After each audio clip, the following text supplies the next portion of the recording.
مضل له ومن يضلل فلا هادي له ونشهد أن لا إله إلا الله وحده لا شريك له ونشهد أن سيدنا ونبينا وحبيبنا ومولانا محمدا عبده ورسوله أما بعد فأعوذ بالله من الشيطان الرجيم بسم الله الرحمن الرحيم قال الله تبارك وتعالى في القرآن المجيد يا أيها الذين آمنوا لا ترفعوا أصواتكم فوق صوت النبي ولا تجهروا له بالقول كجهر بعضكم لبعض أن تحبط أعمالكم وأنتم لا تشعرون صدق الله العظيم وصدق رسوله النبي الكريم الأمين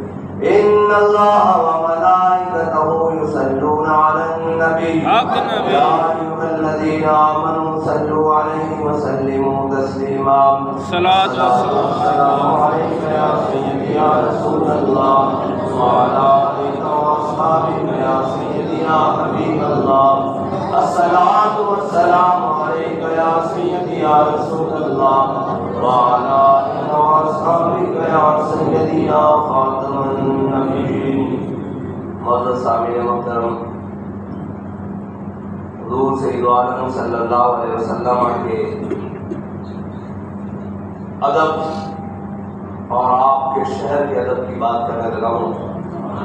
سبحان اللہ، سبحان اللہ۔ پوری دنیا میں ہم نے تو اپنی آنکھوں سے ایک شخص ہی دیکھا ہے جس نے سارے ادبوں کو چھوڑ کے حضور کا ادب بتایا ہے اور حضور کے ساتھ جو چیزیں منسلک ہیں ان کا ادب بتایا ہے، ورنہ ہم نے جہاں بھی دیکھا جس کو بھی دیکھا اس نے اپنا ادب ہی بتایا۔ بے شک، اس نے کہا مینو منو، بے شک، میری منو۔ بابا جی فرمایا نہ انہوں منو نہ انہوں دی منو، بس حضور نو منو، بے شک، اور اسی کے ماننے میں بھلائی ہے۔ بے شک۔ اور گزشتہ رات حضور سید عالم صلی اللہ علیہ وسلم کے شہر پاک میں، وہ شہر کہ جس کے بارے میں خواجہ فخر الدین سیالوی فرماتے ہیں کہ باب جبریل کے پہلو میں ذرا دھیرے سے فخر کہتے ہوئے جبریل کو یوں پایا گیا کہ اپنی پلکوں سے در یار میں دستک دینا اونچی آواز ہوئی عمر بھر کا سرمایا گیا، وہ شہر۔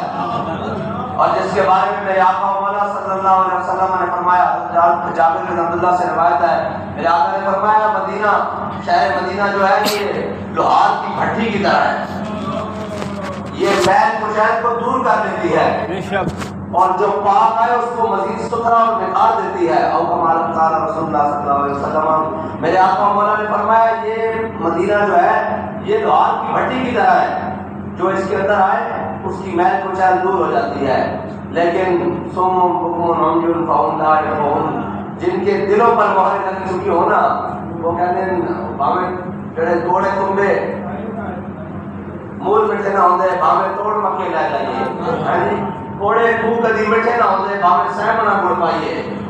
بابا جی حضرت مولانا روم کے حوالے سے ایک بات کرتے تھے کہ حضرت مولانا روم نے فرمایا ہے کہ جو بدبخت ہے نا اس کو نبی کی مجلس میں فائدہ نہیں دیتی۔ یہ جو ہے نا یہ بدبختی ان کے دلوں پر لے چکی ہے، اس کے بدبختی ہونے کی وجہ سے اس کے پیچھے ایک بدبخت ہے بے شک، جس نے اپنے اقتدار کی خاطر تو پورے پاکستان میں شور ڈالا اور اپنے اقتدار کی خاطر کہا کہ کانوں میں یہ بھی کہنا ہے کہ ہم نے آزادی لینی ہے۔ یہ تو بات کی بات ہے نا کہ آزادی کس سے لینی ہے، بے شک، لیکن ساری باتیں بتائیں لیکن حضور کا ادب نہیں بتایا، بے شک۔ اس لیے وہ بے ادب بن کر وہاں پھر رہے ہیں حضور کے دربار میں، جہاں پر ادب گاہے زیر آسمان از عرش را دفتر۔ اور حضرت حسین بن حذیر جب حضور سید عالم صلی اللہ علیہ وسلم کی بارگاہ میں آئے نا تو آگے حسین عیینہ بن حسن بیٹھا ہوا تھا۔ جب عیینہ بن حسن کو دیکھا تو حضور کی طرف ایسے کانے پھیلا کے بیٹھا ہوا تھا بڑی بے باکی کے ساتھ، تو آپ نے فرمایا واللہ لولا مجلس رسول اللہ لان فاس کو جم باقا، فرمایا مجھے اگر حضور کی مجلس کا حیا نہ ہوتا نا تو میں تیرا پیٹ پھاڑ دیتا، اور یقین مانے اگر حضور کے شہر کا حیا نہ ہونا تو ان کو 100 جوتے لگائے جائے وہاں پر۔ بے شک، تو حضور کی بارگاہ میں یہ باتیں کرتے ہو، بات ہے کہ جنہوں نے باتیں کی وہ بھی بدبخت. پتہ ہے نا امام حسین کا بدلہ لینے والا مختار سخی تھا. جب بدلہ مکمل ہو گیا نا تو اس نے عدالت اپنے گلے لے لی. یہی بات ان کے لیے ہے کہ جانے والے بھی لاتی ہے. ہاں جی. ان کو حضور کے شہر میں وہاں تو جناب جتنا بڑا مرضی گناہ گار ہے اس کو پناہ ملتی ہے. وہاں تو جتنا بڑا مرضی خطا کار ہے وہاں تو بیٹی کو قتل کرنے والا آ جائے حضور کے دربار میں پناہ مل جاتی ہے. وہاں تو بڑے سے بڑا گناہ کرنے والا آ جائے اس کو حضور کے دامن شفاعت میں دامن کرم میں پناہ مل جاتی ہے. لیکن تم گئے ہو تم حضور کے ناموس رسالت کے چور ہو. تمہیں چور کے آواز چور کے شادی کر کے تشریف لا تمہیں چور کے نعرے لگ رہے ہی تھے. اس کی وجہ یہ ہے کہ تم نے حضور سے بے وفائی کی ہے. اور یہ ہے کہ یہ کام بدبختی کرنے والے کون منسلک ہوئے؟ وہ بھی ایک بدبخت کے پیروکار منسلک ہوئے جن سے یہ کام کیا گیا. لیکن حضور سید عالم صلی اللہ علیہ وسلم کے دین کے لیے حضور سید عالم صلی اللہ علیہ وسلم کی عزت اور ناموس کے لیے جو بابا جی ہمیں سبق دے کر گئے نا ہم نے اس سبق کو یاد رکھنا اور حضور کے شہر کا اور حضور کے ساتھ نسبت رکھنے والی ہر چیز کا ادب کرنا ہے. بے شک. اور ادب گاہ زیر آسمان از عرش نازک تر اور نفس گم کردہ میاں آیت جنید و بایزیدی کا. بابا جی ترمیم کر کے پڑھتے تھے نفس گم کردہ میاں آیت ابو بکر و عمر ہی کا. یہ اتنی نازک بارگاہ ہے جہاں پہ اولیاء صحابہ سارے سانس روک کر بیٹھتے ہیں. تم وہاں پر اپنے وقت پکارے لگاؤ تمہارے لیے اللہ تعالیٰ کا بہت دردناک عذاب ہے. بے شک. اگر تم حضور سید عالم صلی اللہ علیہ وسلم کے اس شہر کی بے حرمتی کرو اور اس شہر کے اندر اپنے ایک جھوٹے لیڈر کی خاطر اس کی کیا حیثیت ہے بھائی؟ وہاں تو بڑے بڑے سرور اور تاج والے ایسے ساتھ جھکا کر کھڑے ہیں. تم اس کے لیے باتیں کرتے پھرو. اور یہ بھی جو جاتے ہیں یہ اپنی شناخت کے ساتھ نہ جایا کریں. وہاں کوئی شناخت نہیں ہے. وہاں سب حضور کے غلام بن کر جایا کریں. جہاں جب یہ وہاں پروٹوکول دیں گے اور یہ ہوں گے تو پھر اللہ تو بڑا غیرت والا ہے نا. وہ سارے پروٹوکول والوں کو بے عزت کر دے گا. وہاں پر ہے نہیں. وہاں پر تو بالکل ایسے سانس روک کر اور وہ دور جہاں جگہ ملے وہاں خاموشی سے کھڑے ہونا ہے کیونکہ یہ بڑی بات نازک بات کا ہے. بے شک. لا ترفعوا اصواتکم فوق صوت النبی. یہی بات تو حضرت صدیق اکبر نے کہا جیسے حضور کی ظاہری حیات میں ہے اسی طرح حضور کے جانے کے بعد بھی ہے کہ حضور کے سامنے آواز بلند نہیں کرنی. ہمارے علماء نے تو بڑی احتیاط کی ہے کہ وہاں پہ تو ذکر بھی اونچا نہیں کرنا قرآن پاک بھی اونچا نہیں پڑھنا. بڑی احتیاطیں کی ہیں بڑی احتیاط سے بات کی ہے. یہ ساری باتیں اس لیے ہیں کہ ہم بتانا چاہتے ہیں کہ حضور سید عالم صلی اللہ علیہ وسلم کے شہر کو آپ عام معاملہ نہ سمجھیں اور اس بات کو کوئی چھوٹی بات نہ سمجھیں. وہ حضور کا دربار ہے. وہاں پہ تو انبیاء اولیاء سانس روک کر اور جناب خاموش ہمتن خاموش بیٹھے ہیں. 70,000 کرسی صبح شام آ رہے ہیں جن کی خبر کسی کو نہیں ہے. وہ اس لیے آ رہے ہیں کہ حضور کا دربار ہے. اور یہاں تو سانس اونچی ہونے سے اعمال غلط ہو جاتے ہیں تو تم وہاں پر بغارے پر کرتے پڑو. اور یہ سب سے بری روایت کہ ہر ایک کے ہاتھ میں موبائل ہے اور وہ موبائل نکال کر ایسے ایسے ایسے جالیوں کے سامنے بھی معاہدہ شریف کے سامنے بھی اور جناب گنبد خضرہ شریف کے سامنے بھی اور مسجد نبی میں جس کو جہاں موقع ملتا ہے بھائی یہ وہ جگہ نہیں ہے. یہ وہ جگہ نہیں ہے جہاں پر آپ ایسے بے باکیاں کرتے جاؤ. بہتر ہے کہ تم وہاں جاؤ ہی نہ.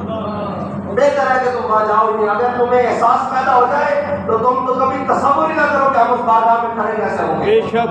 اور اگر تمہیں اللہ تعالیٰ اتنا تم پر فضل کر ہی دیتا ہے مالک بلا ہی لیتے ہیں تو پھر ان کے گھر کا حیا کرو. ورنہ تو صحابہ کھانا کھا کر حضور کی بارگاہ میں بیٹھے تھے تو آپس میں باتیں کرنی شروع کی. اللہ تعالیٰ نے قرآن کی آیت نازل کر دی کہ خبردار میرے حبیب کے گھر باتیں نہیں کرنی اور جب میرے حبیب کسی دعوت پر بلائیں تو کھانا کھا کے فوراً منتشر ہو جاؤ. میرے حبیب کے گھر میں آپس میں گپے نہیں. اللہ تعالیٰ نے سختی فرمائی اس لیے کہ یہ حضور کا در ہے نا. اس سے آگے پھر رکتے ہیں یہی قدم آپ کے اہل نظر کے. اس کوچے سے آگے نہ زمان ہے نہ زمین ہے اور ہر ایک کو میسر کہاں تیرے در کی غلامی. اس در کا تو درباں بھی جبریل امین ہے. یہ کوئی عام بات نہیں ہے اور بڑی خطرناک بات ہے. اتنی بے باکیاں اچھی نہیں ہے. اتنی بے باکیاں اچھی نہیں ہے. یہ نہ ہو کہ اللہ کا قہر اور اللہ کا جناب جلال وہ جوش میں آ جائے اور تم سب کو بھسم کر کے رکھ دے. تم وہاں جا کر کسی لیڈر کی بات نہ کیا کرو. ہمارے بابا جی نے تو ہمیں نام بھی دو دیا ہے. ہمیں بابا کی یاد آئے نہ آئے ہم کہیں بھی حضور کا ذکر ہو تو ہم نعرے کو بلند کرتے ہیں کہ لبیک لبیک یا رسول اللہ لبیک لبیک یا رسول اللہ لبیک لبیک یا رسول اللہ لبیک لبیک یا رسول اللہ لبیک۔ ہمارے پاس تو نعرہ اور اعلامیہ اور بیانیہ ہی وہ ہے جس میں ذاتی تشخص ہے ہی نہیں، جس میں ذاتی شخصیت ہے ہی نہیں۔ وہ حضور کی بارگاہ میں لگایا جائے تو حضور بھی خوش ہوں گے، اور اگر تم وہاں کھڑے ہو کر کہہ دو کہ اب آئے گا عمران تو پھر تو یہ بری بات ہے نا، یہ تو قبول ہی نہیں ہوتا۔ کوئی آ کے کہے کہ اب شیر آیا، ہم تو کہتے ہیں نہیں حضور کا دین آیا، ہم تو یہ کہتے ہیں کہ تاجدار ختم نبوت زندہ باد زندہ باد۔ ہمیں تو بابا جی نے بات ہی ہوتی ہے کہ ہمیں حضور کے سامنے بات کی کرتے ہوئے بھی کوئی شرمندگی نہیں ہے، کل حشر میں بھی کوئی شرمندگی نہیں ہے، اور اس وقت بھی کوئی شرمندگی نہیں ہے جب ہم سوئے حشر چلیں گے کے ساتھ اور قافلہ ہوگا رواں، اس میں بھی ہم جب کہہ رہے ہوں گے کہ تاجدار ختم نبوت زندہ باد، کوئی ہم تک کہہ سکے گا کہ یہ آپ کیا کر رہے ہو؟ ہم تو ماتوں میں نعرے لگاتے جا رہے ہوں گے نا، اور جب ہم کسی بھی مقام پر میزان پر کھڑے ہو کر کہیں گے کہ لبیک تو پھر بھی ہمیں کوئی نہیں روکے گا۔ اور جناب جب ہم حضور کو سامنے دیکھ کر، ہماری تو طاقت نہیں ہے، حضور تشریف لائیں گے جب یہ کہتے ہوئے کہ انا لہا نہ انا لہا، تو ہم یہ کہیں گے کہ انہیں جانا انہیں مانا انہیں جانا انہیں مانا۔ ہماری تو وہ بات بھی ایسی ہے کہ جس بارگاہ میں جس حال میں کی جائے گی قبول ہوگی، ہمارے پاس ایسی کوئی بات نہیں ہے۔ اس لیے ان سب کے دامن، ان کے سارے دامن چھوڑ کر حضور کے دامن سے وابستہ ہو جاؤ، اور اس بابے کی بات مان لو جس نے تمہیں ہر مقام پر حضور کا ادب سکھایا ہے اور ہر مقام پر حضور کے دامن سے وابستہ کیا ہے، اس بابے کے مشن پر آ جاؤ۔ اور وہ مشن کیا ہے؟ وہ حضرت صدیق اکبر سے لے کر حضرت غازی نعمتدین تک، ممتاز قادری تک، یہی مشن ہے، امت کا مشن یہی ہے۔ یہ تو یہود و نصارہ کے ایجنٹ 4 دن کے لیے آتے ہیں اور اپنی لوگڑی بجاتے ہیں، پھر آپ کی غیرت بھی جگاتے ہیں۔ میں نے کہا جلیا، غیرت ذاتی حیثیت واسطے نہیں جا سکتی، غیرت اثر رکھی صرف حضور واسطے۔ وہ آپ کی غیرت کو پہلے وہ آپ کو کہتے ہیں گھبرانا نہیں، پھر آپ کو کہتے ہیں یہ نہیں کرنا، پھر آپ کو کہتے ہیں وہ نہیں کرنا، پھر آپ کو کہتے ہیں آپ کی غیرت کا امتحان ہو گیا۔ یہ بھی خط کی بات ہو رہی تھی، خط تو تب سے لکھے جاتے رہے، روضہ خط کے مقام پر خط تو لکھا گیا نا جی، تو پکڑا بھی گیا۔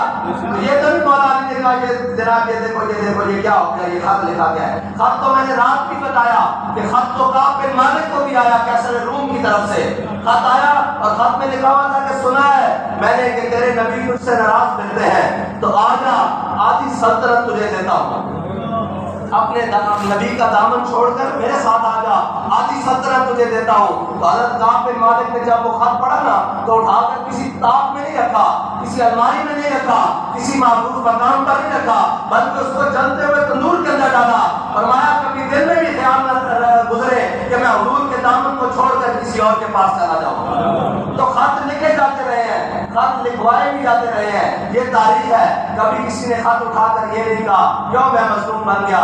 پھر صرف یہی بات نہیں، بات یہ ہے کہ یہ ملک ہم نے 10 لاکھ قربانیاں دے کر یہ ملک حاصل کیا ہے، اور یہ ملک ہم نے ان عیاشوں اور بدماشوں کے لیے حاصل نہیں کیا کہ جو ان کے منہ میں آئے وہ بکے جائے۔ یہ ملک بھی ہمارا ہے اور اس میں تمام ادارے بھی ہمارے ہیں، کیونکہ بابا جی نے فرمایا ہے کہ یہ ملک لا الہ الا اللہ محمد رسول اللہ کی بنیاد پر بنا ہے، اور اس ملک کو ہم نے بڑی قربانیوں کے ساتھ حاصل کیا ہے، اور اس ملک کو ہم نے پاکستان کا مطلب کیا لا الہ الا اللہ۔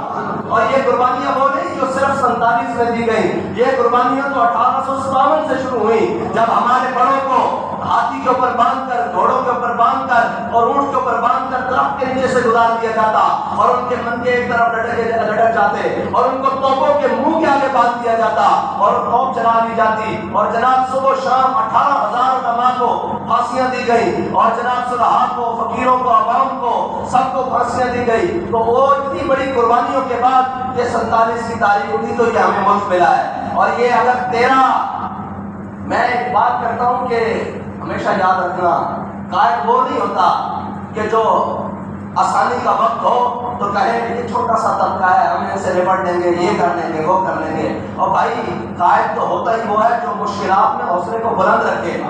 ابھی تو اقتدار کیا ہے، ابھی تو بہت ساری ذلت باقی ہے، تو انہوں نے بھونکنا شروع کر دیا جی ایسے رہتی، ہماری فوج بھی ایسے رہتی، ہم یہ ایسے ہے بھائی، یہ ہمیں قبول نہیں ہے، اس لیے کہ یہ ملک حضور کے نام پر بنا ہے اور اس میں بسنے والی ہر چیز وہ ہماری ہے، وہ کسی کے باپ کی نہیں ہے۔ ہم بابا جی فرماتے تھے اس ملک کے ایک پتا ٹوٹنے کے بھی روادار نہیں ہے۔ ہم کسی کو کیسے برداشت کرتے ہیں کہ وہ چوکوں پر کھڑا ہو کر اس ملک کی بدخائیاں کرتا رہے؟ جب تو اقتدار میں تھا سارا کچھ ٹھیک تھا، چل رہا تھا، دودھ کی نہریں بہہ رہی تھی، یہاں لوگ شہد کھا رہے تھے میٹھے کی جگہ، نہیں ایسا نہیں تھا۔ مسئلہ یہ ہے کہ اگر کوئی آ گئے ہیں دوسرے حکمران، لیکن ایک بہت بڑی بات یہ ہے کہ اتنی بڑی نااہلی ہم نے کبھی نہیں دیکھی۔ اس ملک کی نجات اور اس میں بسنے والے عوام کی نجات تو ہے حضور کے دین میں نا، لیکن جب تک حضور کا دین نہیں آتا، یہ جو ٹوٹا پھوٹا نظام، یہ جو باطل کا نظام چل رہا ہے، اس کو بھی اس نے ختم کر دیا ہے۔ حضور کا دین لانے والا کون ہے؟ وہ تو تحریک لبیک یا رسول اللہ یا کچھ اس کے ساتھ ہم ذہن ہے، باقی تو کوئی نہیں ہے نا حضور کے دین کی بات کرنے والا، کوئی بھی نہیں ہے۔ اور یہ جو ٹوٹا پھوٹا نظام چل رہا ہے، پاکستان کا دل ہے پنجاب، ٹھیک ہے، اور پنجاب کا دل ہے لاہور، یہ صوبائی دارالحکومت ہے۔